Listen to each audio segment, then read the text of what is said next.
sinuk kaya wingayu-winga sepi sinimpan dalanging kabut pangku kaning marono tanang layak liping ngaluyuk pindo sating sumbano sumusuping rangso jati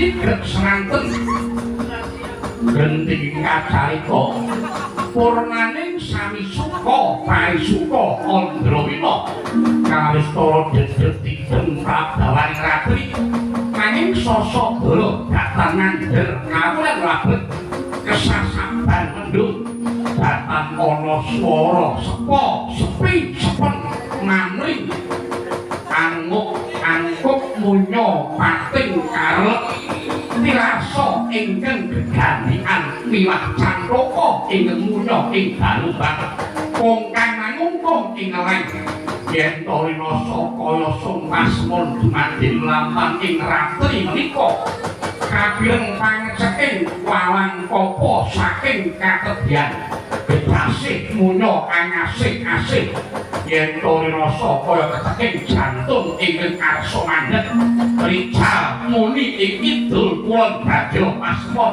ingkang kirang prayogi manuk bencih baes sami berbeki Hanjara Karna nalika samono para Pandhawa tinarka sami kepati bela bulit nanging sejatine Sang Bratasena masih awas pandhule ucap ingkang saking katedyan handike lenggih menungso saking lalagane Sanda ingkang nami Kuruncana duping raos yen para Pandhawa sami kepati dene bulan sigra mijil sarwi nesep tangan kiring nyekel obor tanganing tengen gawa oncor pedapak sunaring Radana bingar labet kaya bakal kasebadan anumbang dale kang olo-olo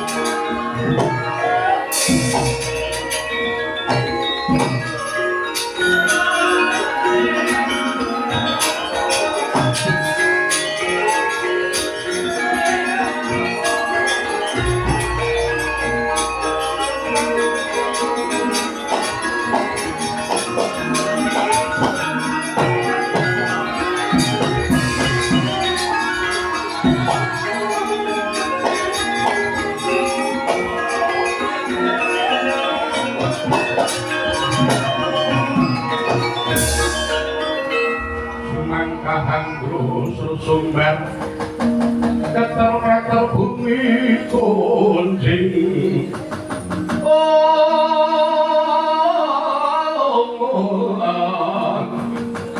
kumalut guntur ketuk balak-balak wis sepi kaya ngene cetha yen para Pandhawa padha turu kepati balak-balak Pandhawa tumo ing ngakasa sambata karo bapakmu sing wis ing jaratan ya dina iki kowe para Pandhawa lan klebu Ibu Kunti Paribrata tak susulke bapakku ning jaratan kowe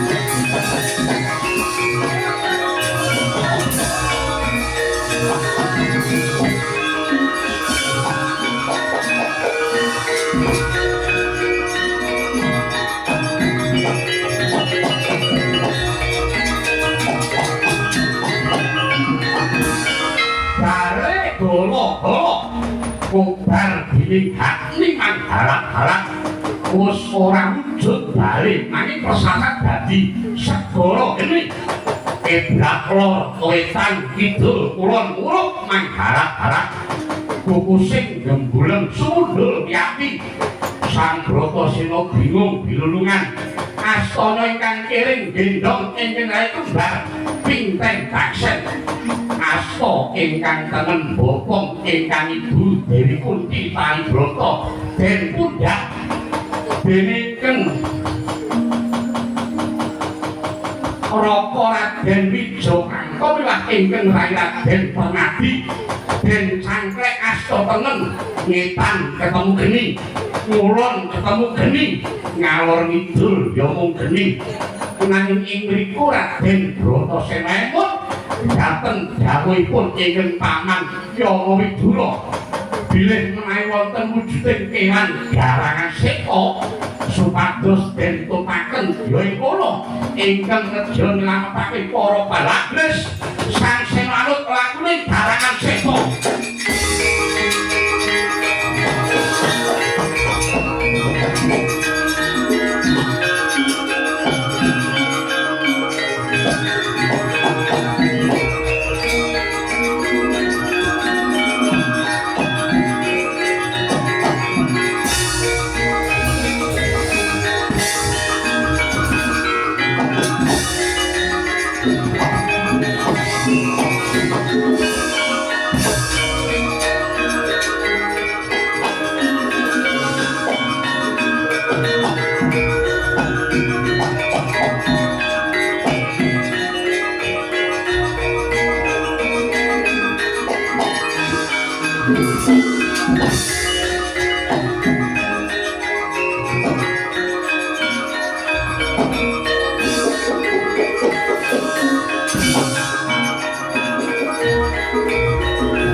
Pancen ya ampuh tenan nyatane kowe iso ngobong bali golo-golo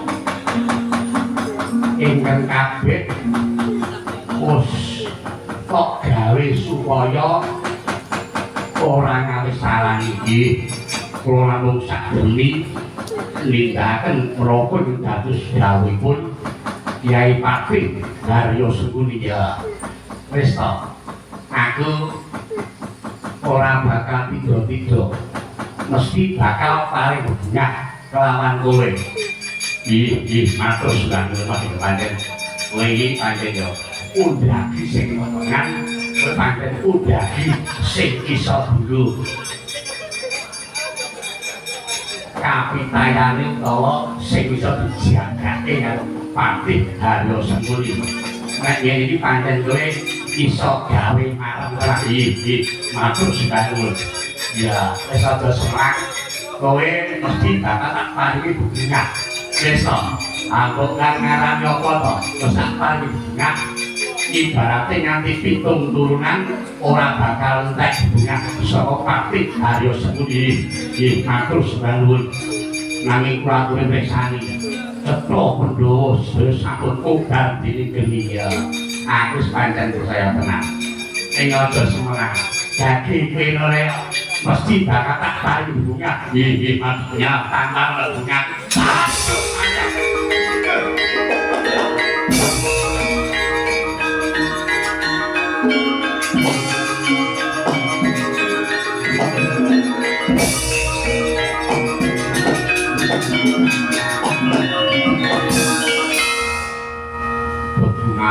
apa kalau kunci aku ki ing jalur rata sing dembunge Allah sae. Jalur rata ya mesti tak ngene ngaku nek karo aku jaluk kene ya. Bunga apa? Pancen wis tandane ya wis. Nek rampung ya wis. Apa? Bunga ya apik ya cocok nang keresku ngene iki. Mati ning utama. Anggapmu apa? Nyur kamu ya ngomong hadiah tak ngono. Aku iki ngebasi kulino. Tuna ya. Guru sosok iki, Man. Bojone kurun sama iki. Perkosanan ya. Nek wis anak-anak kurun sama sing cacah papat iki cemplungke nang nggon geni Maharata. Nggih, mangke sama.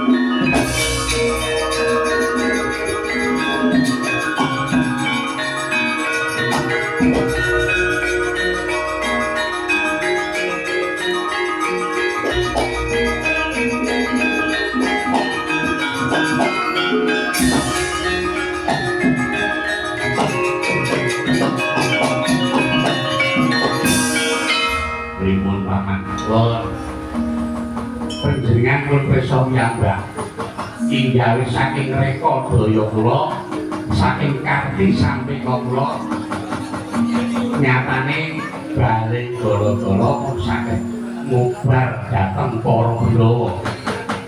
Nggih nanging lajeng kados pinggir sak sampunipun sak bibaripun obong-obongan bali gala-gala Pandhawa sakmenika sampun ludes tanpa tilas nggih. Nanging mestinipun Kanjeng Rama badhe upyak dhateng para Pandhawa lajengipun. Wonten mangke kula ingkang badhe matur lan damel kadhe sampeka yen para Pandhawa sampun sami pejah lan saking pandugi kula menika ingkang Rama nggih Kakang Adipati Dastarata tentu lajeng badhe lengser rabun.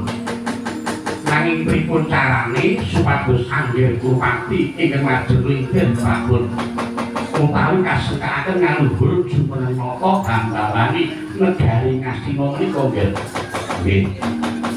Nanging babagan umur nyatanipun kula dereng dungkap lajeng pripun monggo sampun wonten pernatan babagan umur menika. Alah punten. Senajan babagan umur Anggir Kurupati menika dereng cekap kadiwasanipun nanging sedaya menika mangke saged kula reka daya. Punten. Nang percaya kula mboten badhe dangu malih Anggir Kurupati tentu badhe saged jumeneng nata wonten negari Ngastina nggih.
Jayu tomo ngambarung ngambarung sang kusuma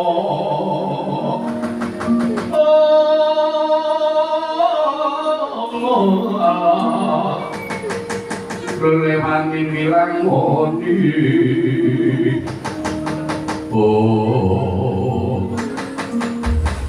anak-anak kumbir kangko perhati wonten jauh ibu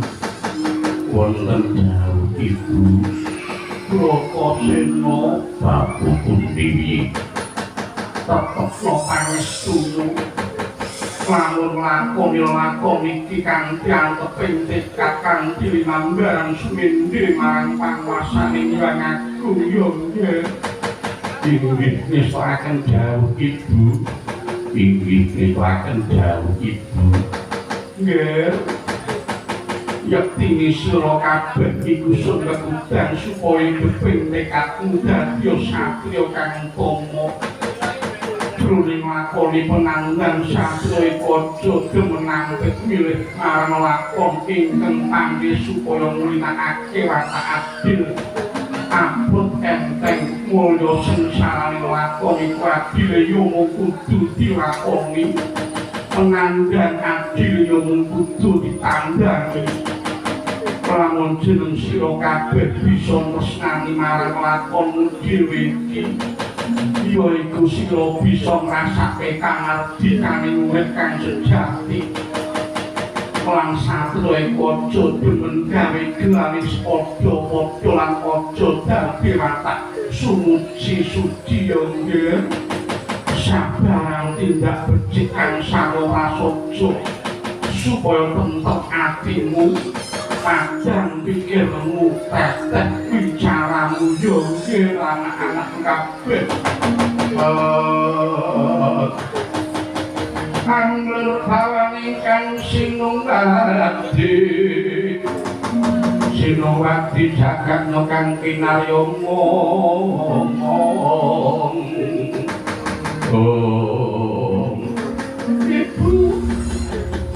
ibu aku nolak ibu aku ngelih ibu aku ngelak ibu jagat adimu kembar podo nangis sajake podo salit mongko ora ana banyu setetes-tetes sok adimu luwe mongko yo ora ana pangan wis ayo nggih ayo anak-anak tak kanthi ana podo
Thank you.